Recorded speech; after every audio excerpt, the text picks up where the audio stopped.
calderetang carrots.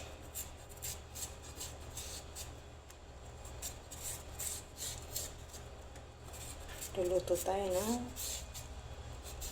caldereta a la kabsa.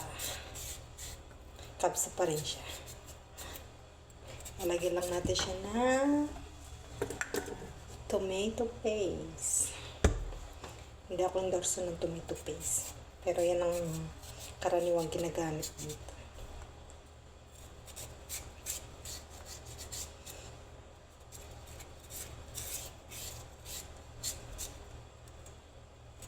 Ang daming masarap na luto.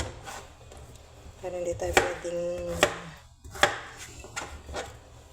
manguna ng pagkain dahil maiba sa panlasa nila. Kaya kung ano yung gusto nila, yun lang.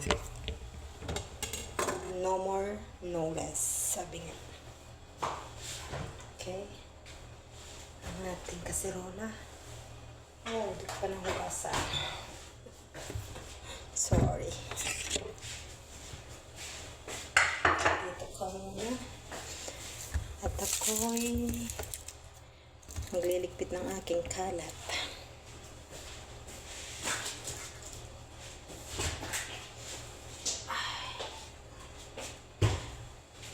Ayan.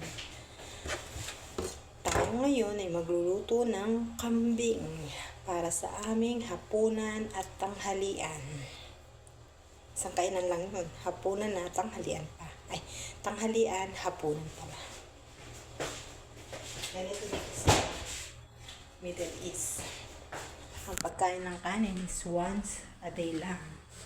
Kaya kung hindi ka sanay na kumain ng kanin na once a day, siguro hindi ka pwede. Pero sanayan lang.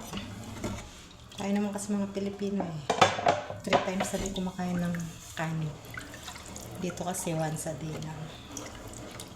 Kaya hindi pwede mahinga.